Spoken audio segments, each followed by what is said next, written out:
3, 2, 1. Shalom, selamat datang di video pembelajaran. Dan kali ini kita akan membahas tentang pemimpin Kristen di era disrupsi teknologi. Bersama saya Nixon Poli, dan pada bagian berikut kita akan ditemani oleh rekan saya Agustinus Olibunga. Pada video ini kita akan membahas topik tersebut serta apa hasilnya. Nah, sebelum kita masuk ke analisis konseptual peran pemimpin Kristen, mari terlebih dahulu kita melihat apa yang dimaksud dengan disrupsi teknologi. Disrupsi teknologi adalah fenomena yang menggeser teknologi yang telah mapan, mengganggu industri atau produk yang ada, dan kemudian melahirkan industri baru. Ini merupakan perubahan teknologi yang terjadi secara terus-menerus dalam tempo singkat dan tanpa batas yang jelas. Era disrupsi teknologi ditandai dengan perubahan yang berkelanjutan dan membawa kejutan bagi manusia. Contoh awal disrupsi teknologi adalah personal komputer yang menggeser mesin ketik atau surat elektronik yang menggantikan surat fisik, dan telepon seluler yang menggantikan telepon rumah. Sekarang, mari kita fokus pada analisis konseptual peran pemimpin Kristen di era disrupsi teknologi. Dalam era yang terus berkembang dan penuh dengan teknologi, pemimpin Kristen memiliki peran yang penting dalam membimbing umat dan menghadapi tantangan yang ada. Berikut adalah beberapa hasil dan pembahasan terkait peran pemimpin Kristen di era disrupsi teknologi. Yang pertama, menjadi teladan spiritual. Pemimpin Kristen harus menjadi teladan dalam mempraktikkan nilai-nilai spiritual di tengah pengaruh teknologi yang begitu kuat. Mereka harus mampu memperlihatkan bagaimana menggunakan teknologi dengan bijak dan sejalan dengan prinsip-prinsip iman. Yang kedua, menggunakan teknologi sebagai alat pelayanan.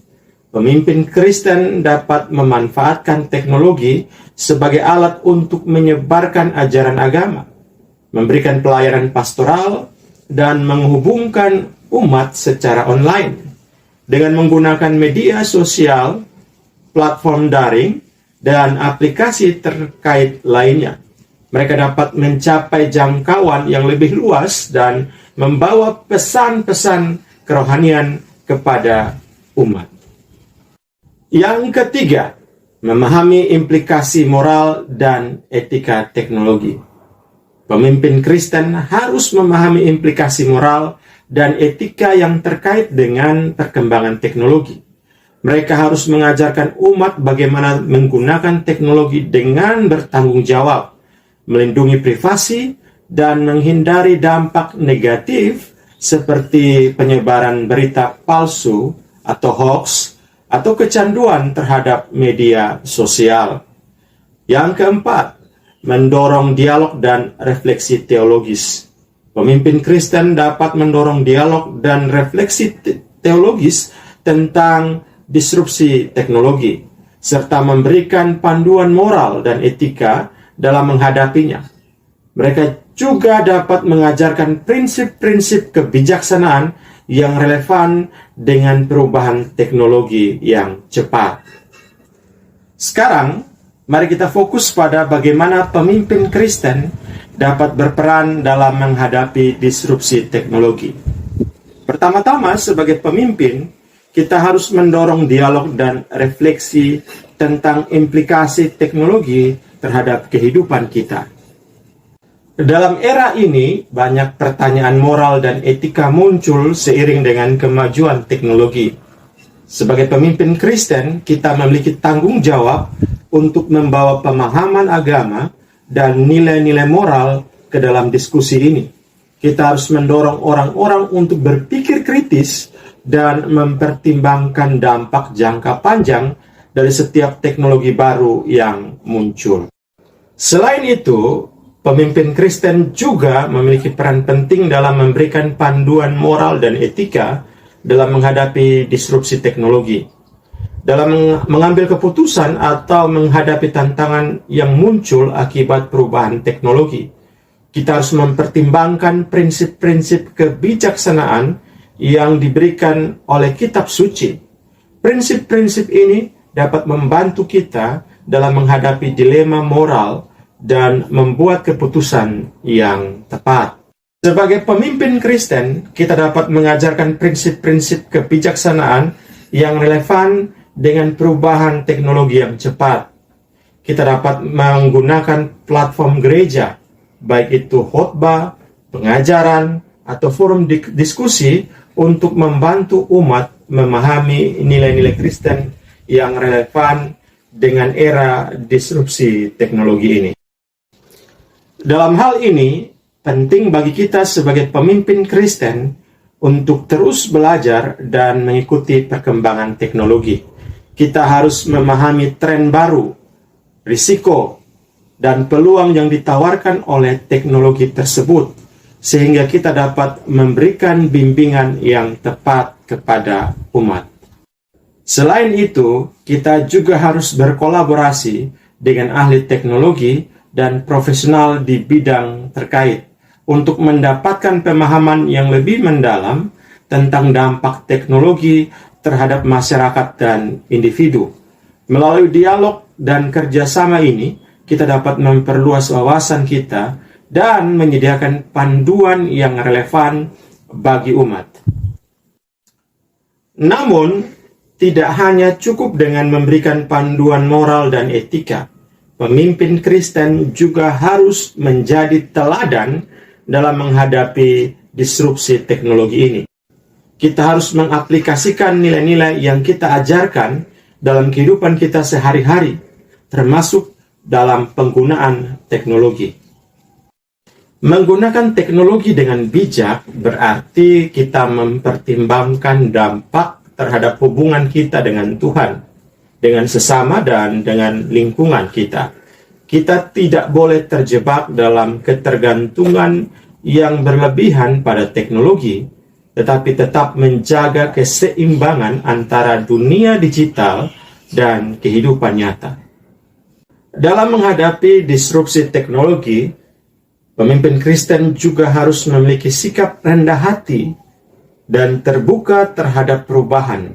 Kita harus siap untuk belajar dari pengalaman, menerima pendapat dan sudut pandang baru, serta terus mengembangkan diri kita agar tetap relevan dalam menghadapi tantangan baru.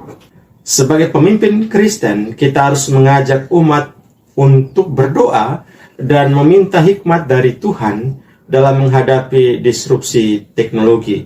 Doa adalah sarana yang kuat untuk mendapatkan panduan dan kekuatan dalam menghadapi perubahan yang terjadi di sekitar kita. Pemimpin Kristen memiliki peran yang sangat penting dalam menghadapi disrupsi teknologi dengan mendorong dialog dan refleksi, memberikan panduan moral dan etika, mengajarkan prinsip-prinsip kebijaksanaan, berkolaborasi dengan ahli teknologi, menjadi teladan, memiliki sikap rendah hati, dan berdoa. Kita dapat membantu umat menghadapi tantangan ini dengan bijak dan bermakna. Dalam era yang terus berubah dan penuh dengan perkembangan teknologi yang cepat, pemimpin Kristen memiliki tanggung jawab yang penting dalam membimbing umat mereka menuju penggunaan teknologi yang bijaksana dan berarti. Selanjutnya, kita akan dipandu oleh rekan saya, Agustinus Olibunga. Salah satu pendekatan yang perlu dilakukan adalah pendekatan spiritual. Pemimpin Kristen harus mengakui firman Tuhan sebagai pedoman utama dalam menghadapi disrupsi teknologi. Spiritualitas memainkan peran penting dalam mengarahkan tindakan kita, memperhatikan moral etika, iman, dan kasih bersama. Dalam menjalankan pendekatan spiritual, Alkitab memberikan pedoman yang jelas. Kitab Galatia misalnya mengajarkan kita untuk hidup oleh Roh Kudus, dipimpin oleh Roh Kudus, dan menghasilkan buah-buah Roh. Disiplin rohani menyalipkan bahwa nafsu daging dan menguasai diri sendiri harus menjadi fokus kita dalam menghadapi perkembangan teknologi yang tanpa batas ini. Pendekatan spiritual, pendekatan edukatif juga diperlukan.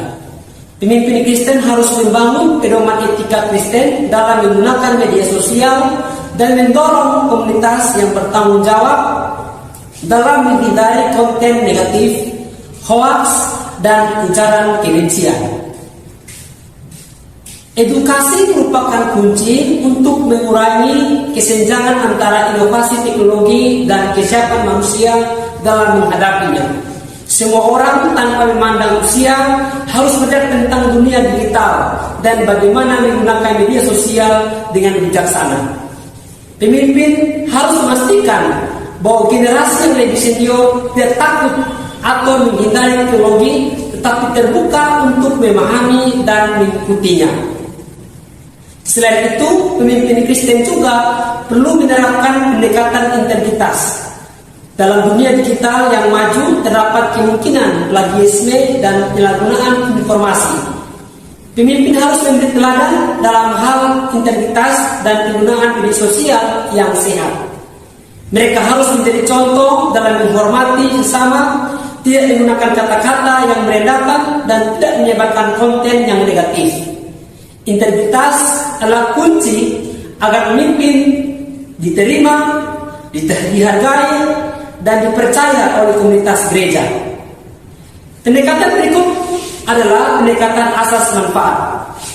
Pemimpin Kristen harus melihat potensi besar yang dimiliki dunia digital untuk digunakan dalam pelayanan, pemuridan, dan misi. Teknologi dapat menjadi alat yang kuat dalam menjangkau lebih banyak orang dengan pesan Injil. Setiap anggota gereja harus didorong untuk menggunakan media digital secara positif, baik untuk peningkatan diri, pekerjaan, usaha, maupun pelayanan.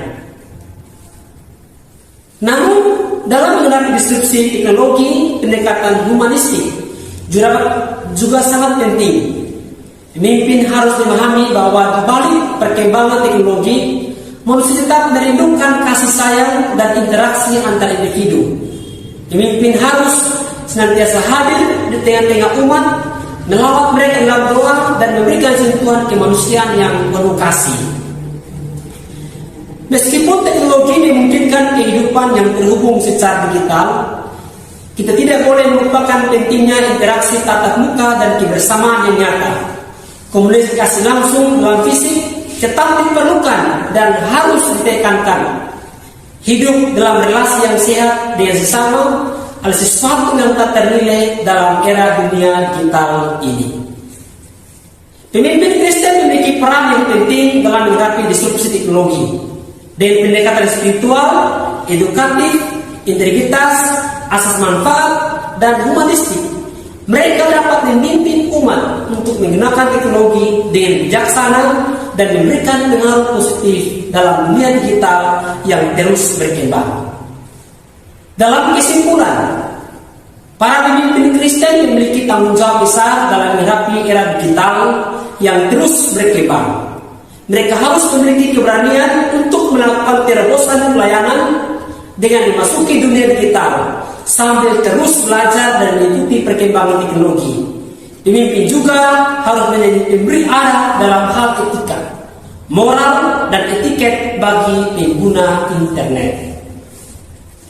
Selain itu, pemimpin Kristen harus menyadari bahwa bahaya adiksi dan kecanduan yang dapat muncul dari penggunaan dunia digital.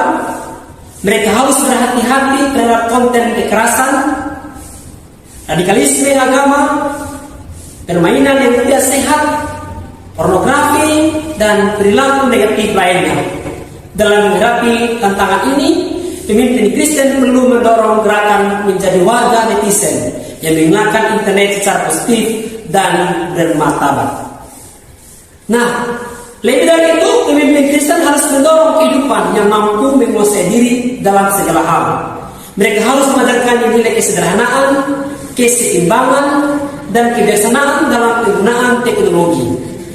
Dengan cara ini, kita dapat menjaga hubungan yang sehat dengan dunia digital dan tetap fokus pada misi menyatakan Kristus di komunitas digital. Terima kasih telah menonton video pembelajaran ini. Semoga informasi yang telah kami bagikan dapat memberikan panduan kepada para pemimpin Kristen dalam menghadapi tantangan dunia digital. Mari bersama-sama menjadi teladan yang positif dan membawa terang Kristus di tengah-tengah komunitas digital kita. Sampai jumpa di kesempatan berikutnya. Tuhan Yesus memberkati.